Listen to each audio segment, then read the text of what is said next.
where lust for a whole life and nothing but less makes people jump out of a comfortable pond into an unknown ocean. Welcome to that journey between the East and the West. Who says Rolling Stones don't gather moss? Hello, everyone. I am Meenu Gupta, your host for the day, and I'm delighted to have you join me every week as amazing people share their incredible and inspiring life stories of straddling continents. Thank you.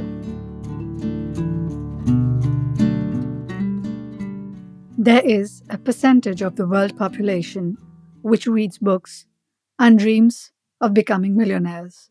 A section of those people are achieving their dreams in our fast paced and very fast changing world today.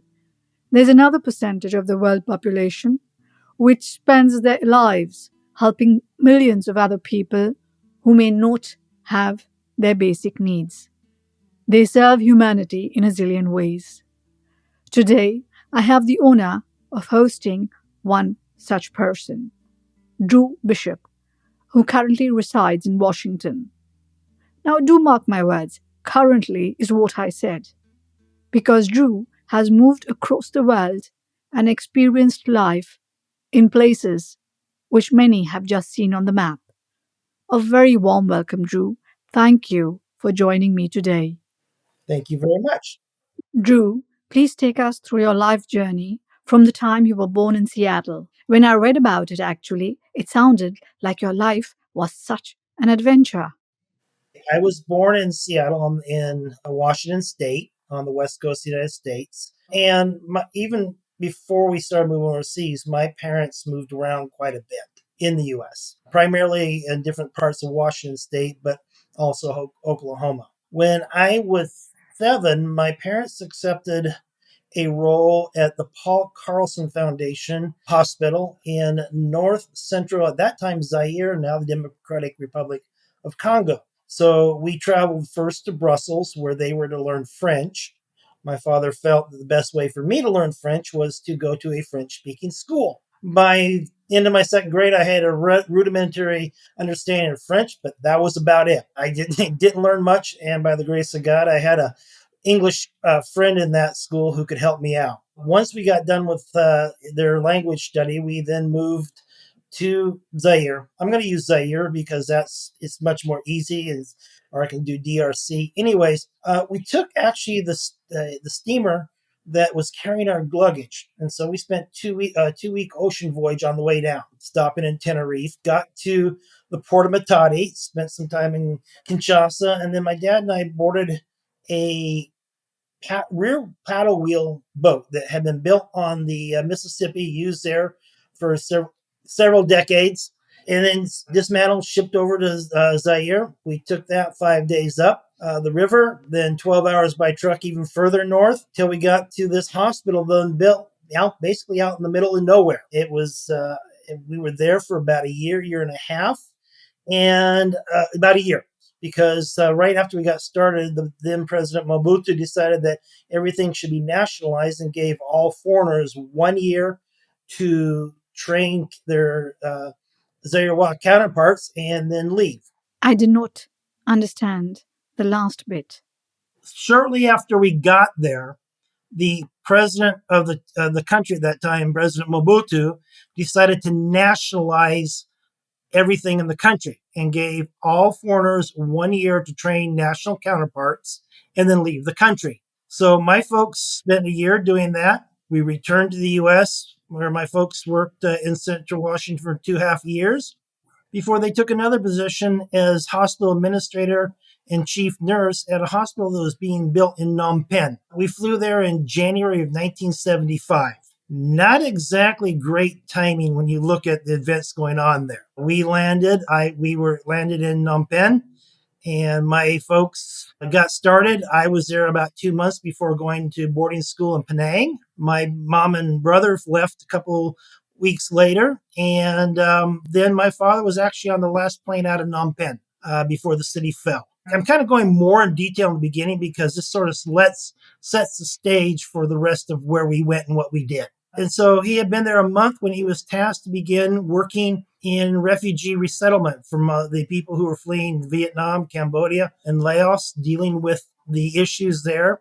So he began working with there, consorting with the UN, other agencies, the Thai government.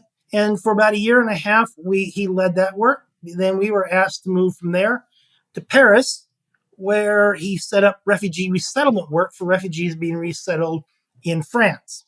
On top of that, he was about halfway into that. He was asked to start work in Lebanon. It was towards the end of the civil war there, and actually took me on one of his trips down there. Now, most of my time growing up, it was when I was home from school. I spent more time with him, going to UN meetings, going to the camps, like I say, traveling with him down to Lebanon. And so that was more my vacations from the time I was in middle school on. And so that's where for me, it began to settle in that, this is where I was beginning to get my experience. Okay. And so we spent 2 years in Paris, returned to the States, came back for a year in the Netherlands where he was setting up an office, and then went back to the US again where he was working in the national headquarters of World Relief. And about the time and that was where we split ways. I finished 2 years, 2 semesters of my senior year in high school, left home, went out to back to Washington State, worked for a while till I would turn 18, joined the Air Force, and spent 4 years in the Air Force, 2 years in Germany, 2 years in the US. Got out, wrote my degree in what's called international health planning, and the degree did not exist at that time. I knew I wanted to go back overseas and work in something similar, and no degrees existed, so I wrote it in cooperation with the university. Met my future wife there, and within about 6 months of us being married, we were in Mogadishu, Somalia. My wife was raised in where we live now completely. So it was so we have two totally opposite worldviews. Though she has, if you talk to her now, what she thought she knew back then has totally changed. We were in Somalia till just before the fall of Siad Barre there. Left, spent a little bit of time in Kenya, then went to Ethiopia, where we worked in doing wash programs there. That's water and sanitation and health programs. We had to leave there shortly after getting there, after 6 to 8 months, because that was just before Mengistu fell. People were starting to think that we were bad luck. So we returned to the States. I worked in refugee resettlement in Seattle for a little bit, and then was asked to go to Guinea, West Africa, as part of an organization to help work in refugees, what they call care and maintenance for the people who had fled from Liberia and Sierra Leone and come into Guinea. And so for the next 7.5 years, my family and my wife and I and our two kids we took one first child with us, and our second child was born during our time we were there. Spent 7.5 years in the forest region of Guinea, if you know it. It's a place called Gekidou, right down in the Paris Beak, overseeing a variety of different relief programs for the 650,000 people who had fled the war in their home countries. We got to the point where we had trained the national staff that we worked with to do the job. So I returned to the States, where I completed my master's degree in organizational development. Shortly after that, I was hired to go and be the Asia director for child development programs based in Hong Kong. But that included me being on an airplane every other week, flying either to Thailand, to Indonesia, the Philippines, India, and then later on we opened offices in Bangladesh. After about 3 years of doing that, there were some things we needed to take care of in the U.S. So we returned, and then while we were dealing with that, I started consulting. That included consulting positions in Hong Kong, India, Ghana, Myanmar, Haiti, right after the earthquake there, and just other places. I took some short-term assignments working in Afghanistan a couple times, South Sudan, Madagascar, and I think that covers just about all of it off the top of my head. To take the position back in West Africa to oversee the programs in the forest region. They reached out to me and asked me if I would take that position. It wasn't like I looked for it. It was something they called up and said, "Hey, we need your skills in Guinea." And so my wife and I talked about it. And besides the fact I was commuting 2.5 hours a day, I was in a job that was very challenging with unrealistic expectations. Once you've got overseas in your blood and you have an opportunity to have that kind of the ability to work and serve there, it's hard to say no. My wife, in fact, the day before the call, my wife and I had been kind of talking about what was going on and at my job and how life was going and the quality of the life. And even though, yes, it's in the United States, quality of life in the United States is not always what people think it is. And so next day, so we prayed about it, and the next day is when I got that phone call. So I said, well, I need to talk to my wife, and they said, I understand. I called her, and she says, when do we leave? It wasn't much of a discussion of if we are going to go or not. That's quite interesting. And you just said that the quality of life in the United States is not what people might think. So, what does that really mean? Here in the United States, you don't, at least from my point of view, and again, this is all my point of view, you really don't live. I mean, you look at people, either they just settle into a rut in a routine and never really kind of get out of that, or they have to spend lots of money to find any kind of excitement, any kind of challenge. When you're living in a country that, like Guinea or many of the other places we've lived, where daily life is something you have to think about. You have to, especially if you're not living in the capital city, which we weren't. So that meant if you went shopping, if you're in the capital city, you went shopping, you had to plan and think about it. It wasn't like, oh, I'll just pick something out of the freezer and go. Or if I don't have anything, I'll just run down to McDonald's. It's you have to think about it. When you go in there, then your every day is a thought process. It's not just that, oh, I'm going to get up and go work and come back, turn on the TV and sit down. I remember when we first came out of Somalia into Nairobi, and we went from Mogadishu, which I think we were excited when we found a 2 aisle grocery store that had a shopping cart, to the choices and selections that you could get in Nairobi. And we had to kind of, okay, step back out, take a breath, and go back in and deal with the challenge of choice. So that's what I mean. Why do you do what you do? Is it because you were born in it, or it's a calling from yourself when we moved around the world with your parents and you were also with them, so you saw life like that? I would say both.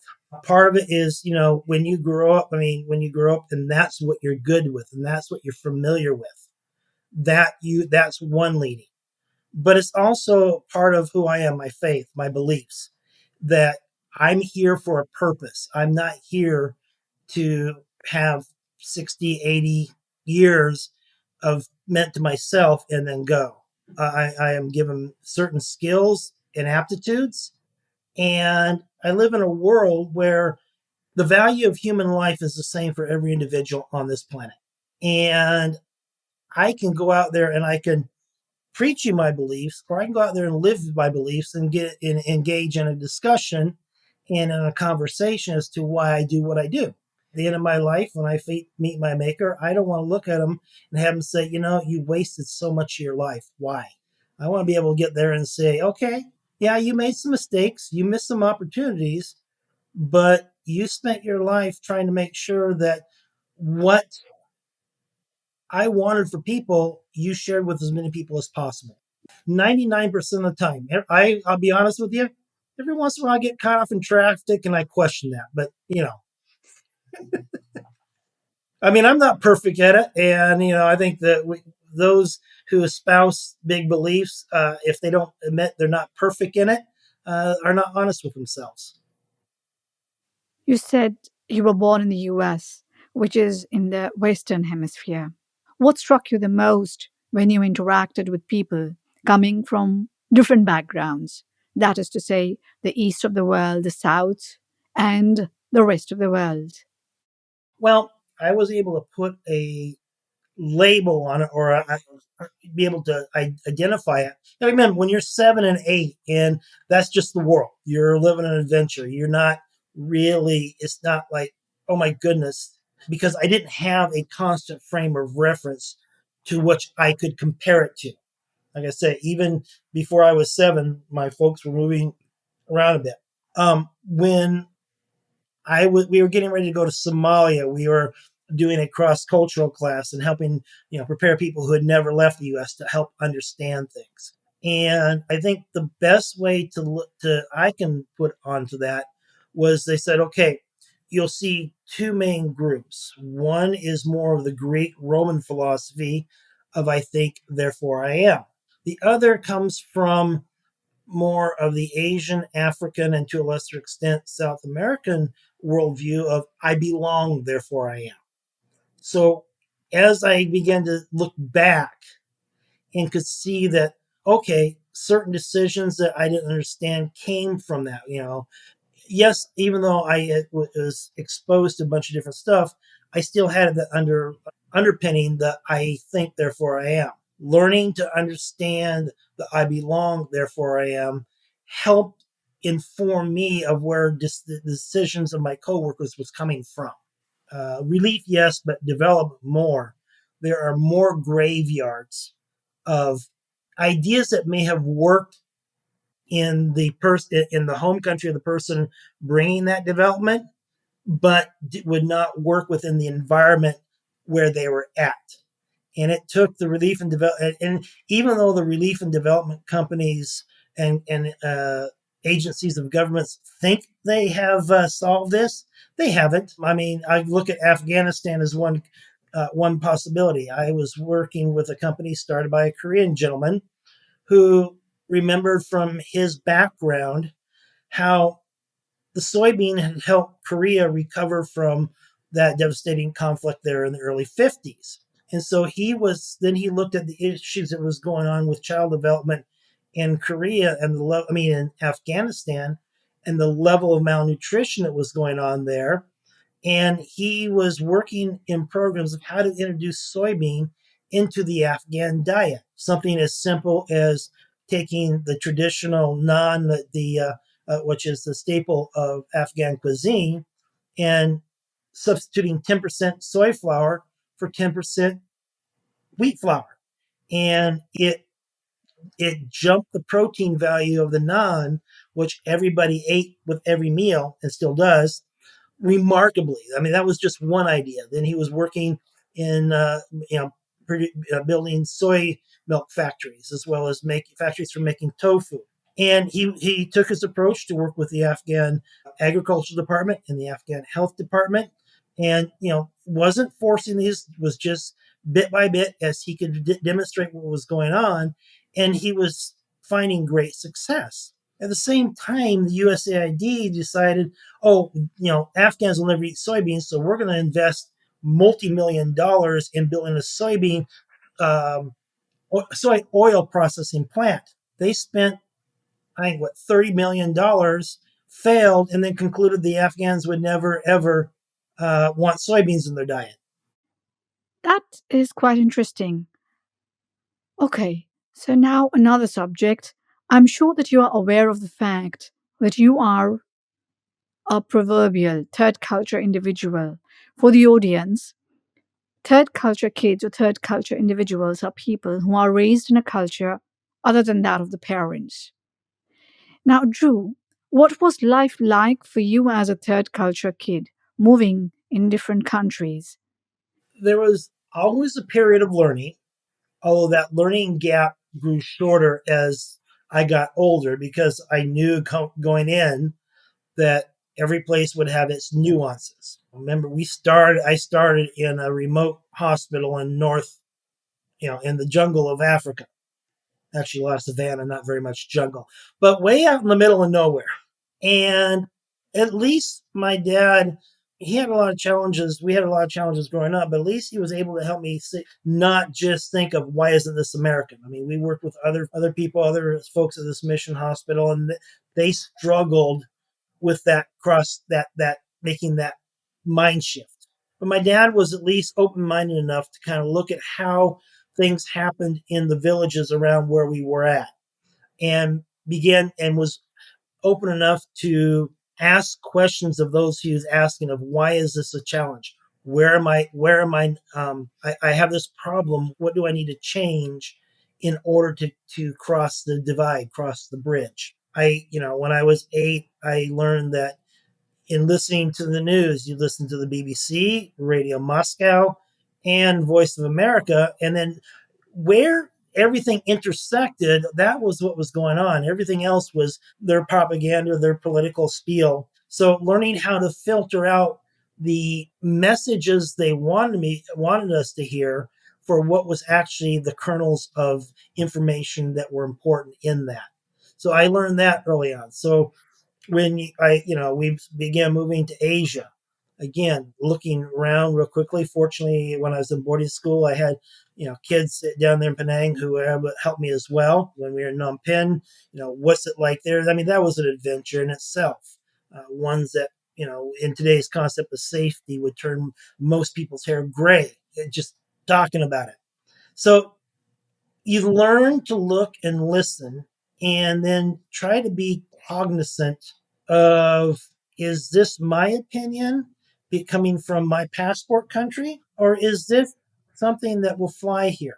I think it was not until early 2000, 2010 that in the humanitarian field, we began to cotton on to the idea of, oh, let's listen to our beneficiaries. Let's get their input on what's supposed to be done.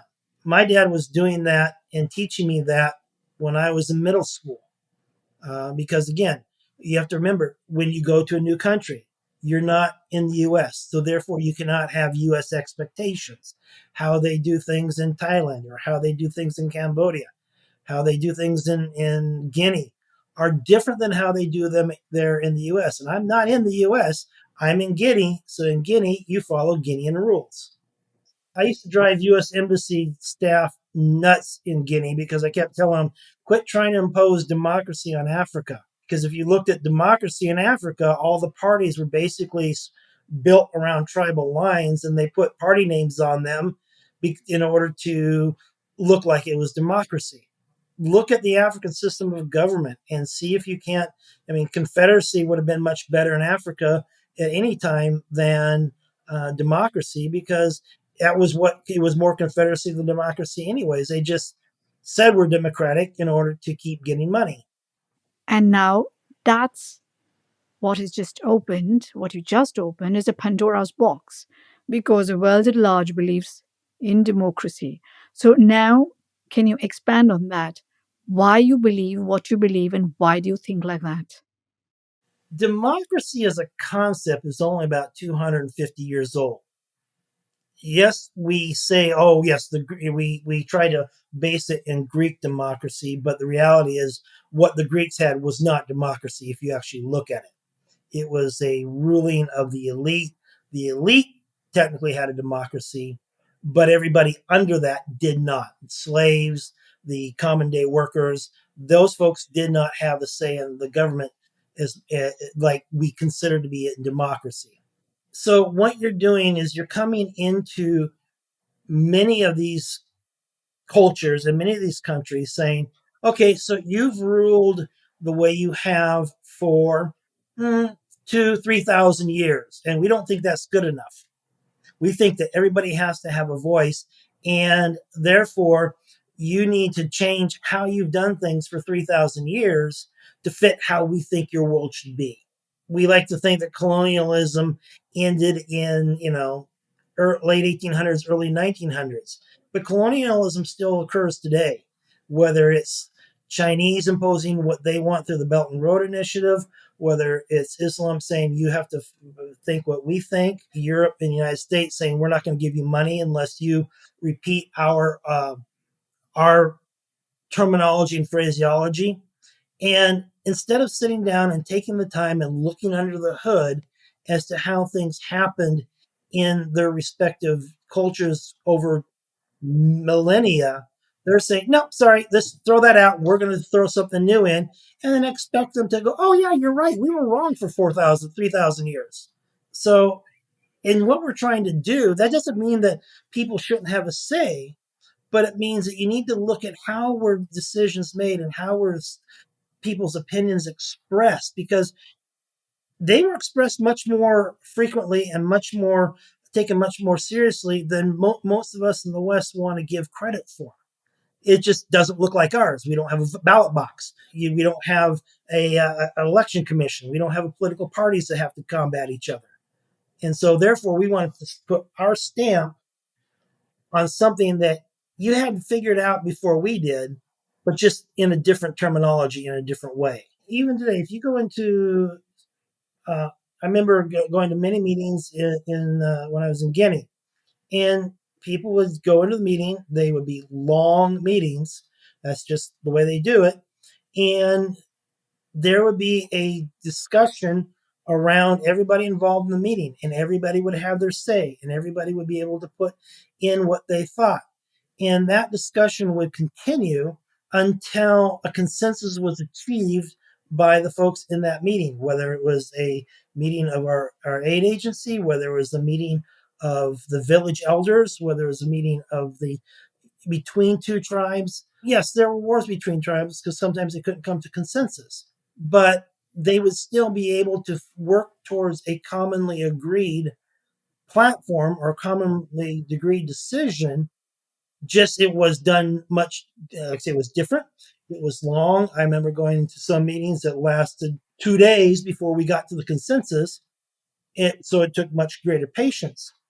But to sit there and look from the outside and says it doesn't look like what I know from my understanding of it, so therefore you need to change what you do to meet my understanding, is not a way to go about trying to accomplish what we're doing.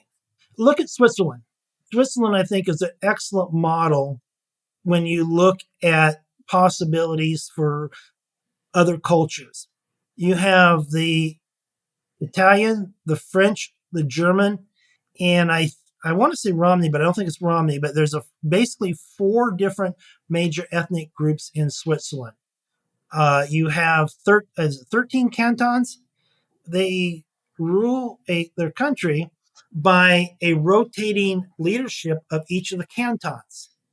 And so, if you were to look at that model and look at a lot of the tribal communities and a lot of the communities where they had more of a diverse element into their nation, I think you could probably achieve more looking at using the Swiss model, and it's still a democracy, but it's not one where you've got parties. I mean, parties like we think of, say, in Germany or in France or in the United States, but they still have their political organizations. They still work, but each of it is based more on the canton than it is on the whole country. I liked what you said about learning to filter reality at times when one is listening to multiple sources of information. Correct. You remember that the news at that time, and it's evolved even today, was a reflection of political opinion. Radio Moscow reflected the opinion of the CCCP. The United States Voice of America reflected the opinion of the United States in its fight against communism during the Cold War. BBC had its own slightly different slant, but again, it was more from a British point of view, supporting its American ally in, again, its combat against communism. And so everybody has their point of view. Unfortunately, it's hard for us to put our opinion aside when we're trying to present facts. We take what we feel and present that as what is real. Thank you for sharing your perspective, Drew. I would like to go back once again to what we discussed a bit before about third culture individuals. I would also like to move away from that label for a moment because for somebody like you, who has moved through jungles, cosmopolitan cities, rural and urban areas of the world, that label does not seem to fit so well. I would like to put another label, perhaps multicultural kid or a multicultural individual. What do you think? And from what I understand, such kids and individuals are supposed to be very adaptive. What are your thoughts on that? Yeah, you get someone who has had some wonderful experiences, has had to deal with some of the stress those experiences induced, and someone who had to struggle to learn humility and to, especially as my own passport country, listen more than I speak. Before it was easier to speak than listen in my passport country, where it's easier to listen and not speak in the other cultures. But when I got back here, I'm like listening to my contemporaries going, "Oh my goodness." And then learning, I have to step back and realize they are just as limited in their understanding and growth as anybody else who only is in one culture. I saw one of your steps is, do you really learn the culture if you just visit the country? And my word is no. You can get some facts about it, but until you've been invited to the end of Ramadan feast and by the people you work with, killed, until you attend their baptisms, their naming ceremonies, until you attend their funerals. You really cannot really consider yourself a part and understanding that culture. We can look at India. I mean, I've been all over the country, and Chennai is not India. It's a part of India. It's a reflection of a part of India. But you go from there down to Karnataka, and there's a difference there. Yes, there's a few similarities, but it's different. And it's that same thing. And you don't understand. India isn't just a country; it is a multiple collection of different histories and ethnicities who are finding a way to live together. And but having not been there, I can just think of India as a big part of the map and miss all of that. So if you visit, like say, the capital of a country, especially in the in the less financially well-off countries, if you visit just the capital and that's all you see, you're not going to see what else is out there. And so when you ask me what it's done for me, it's helped me later in life learn I've got to look at my own country the same way. It's most of my contemporaries have a limited experience. And so when they say what they say, I've got to take that into account and not feel like I have to correct them right away, but listen and learn to them. So, like I say, talk to me 20, 30 years ago, I would have been a proud, arrogant know it all. I would love to say I woke up one day enlightened, going, "Oh no, no!" I was hard knocks in learning those lessons of to not be arrogant, to not be a know-it-all, to not sit there and try to correct everyone, but just to sit and listen and continuing to sit and listen. Moving to multiple cultures as a child lead to identity crisis or challenges? It can. One of the things that anchors me is my faith and my belief, because where no matter where I go, that's who I am.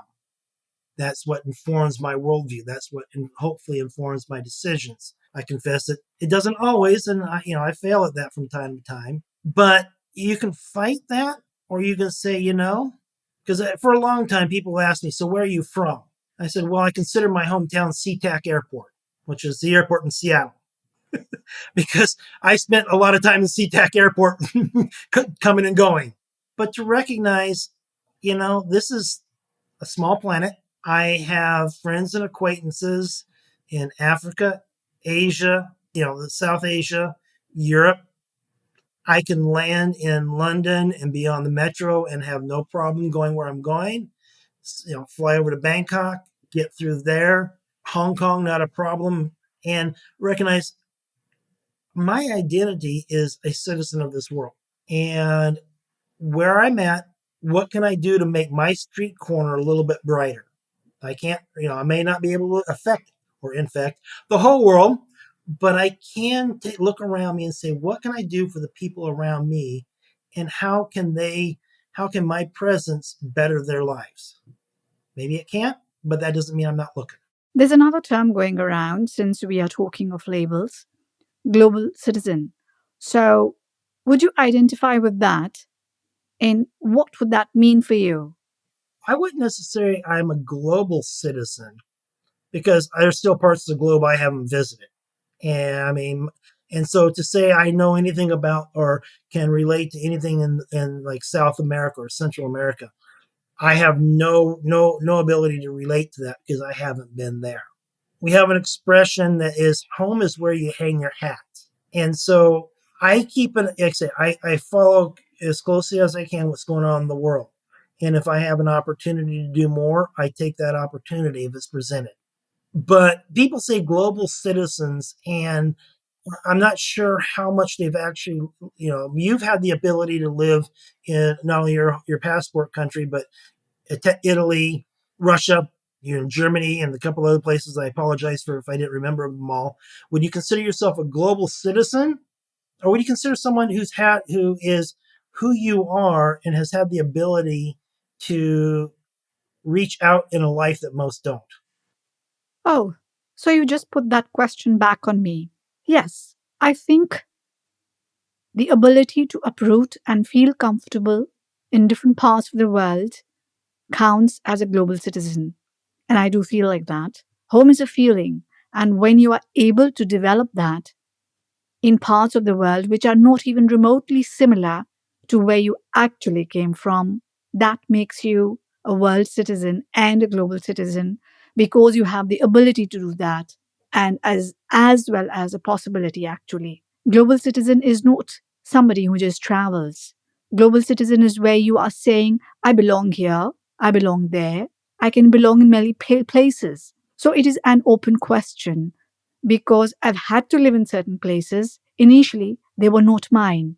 And initially, I had to go beyond my comfort zones. And then there came a point where I could see myself as home, myself as home, and the places as home.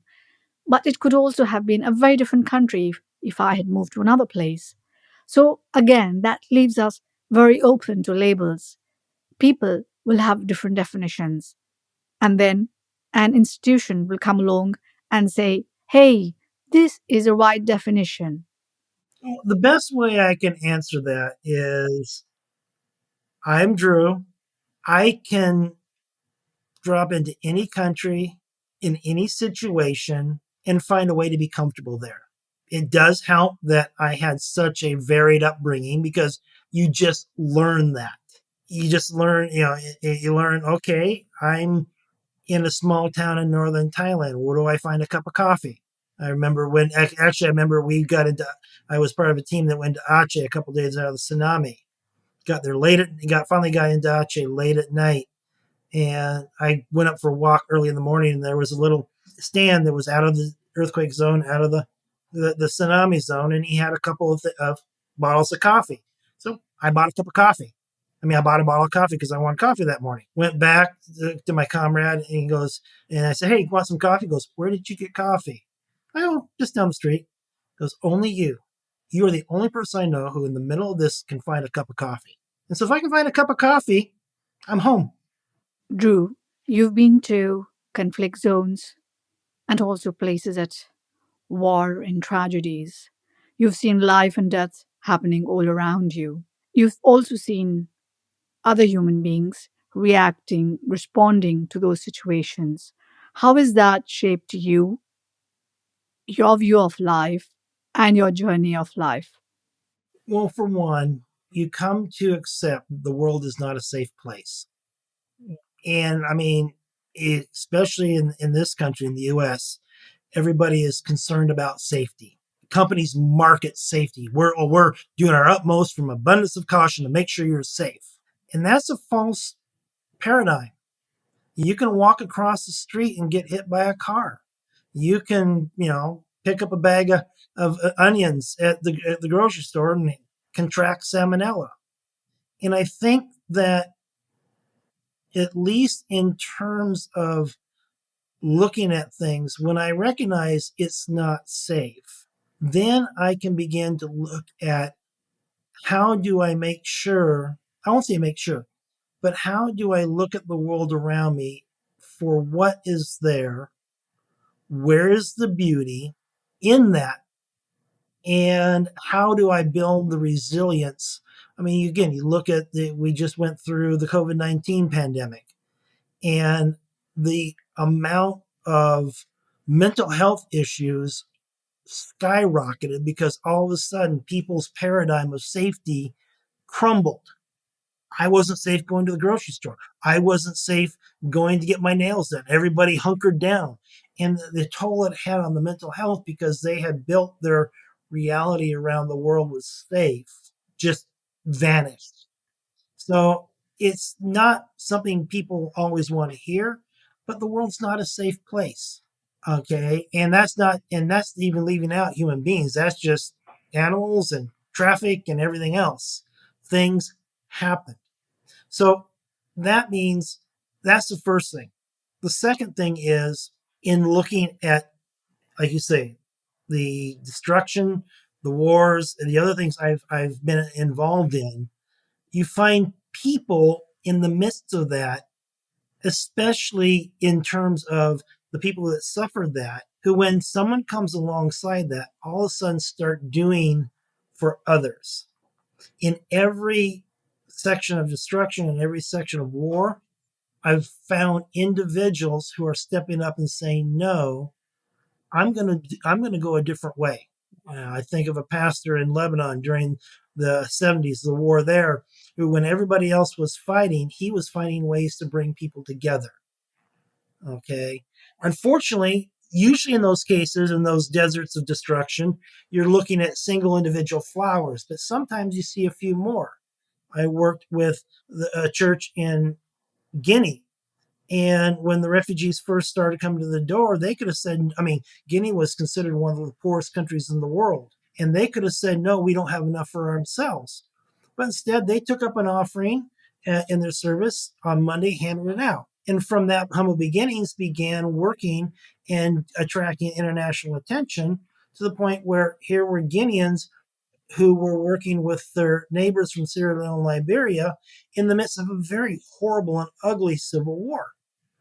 And we're so looking for those flowers in those deserts of destruction, and knowing that, okay, yes, it's not a safe world. Yes, there are people with bad intentions out there, but you also have these individuals who shine brightly, and who become known, and who can attract folks, hopefully, to say, well, maybe this conflict isn't quite as serious as we're making it out to be. Having lived the life you have lived, what would be your definition of diversity? Definition of diversity. It would be being able to work together, applying individual strengths to support other individual weaknesses. It doesn't matter where you come from. It doesn't matter your background. If we have a common goal, we're all going to contribute and help each other stand. What do you think that the world needs the most? Grace, patience, humility, and selflessness. So, we are talking of moving away from self centeredness. And what is that one thing you would like to leave the audience with, that one thought of inspiration? Be slow to speak, slower to react, and quicker to listen. Thank you, Drew, for joining me today. It's been wonderful and very insightful.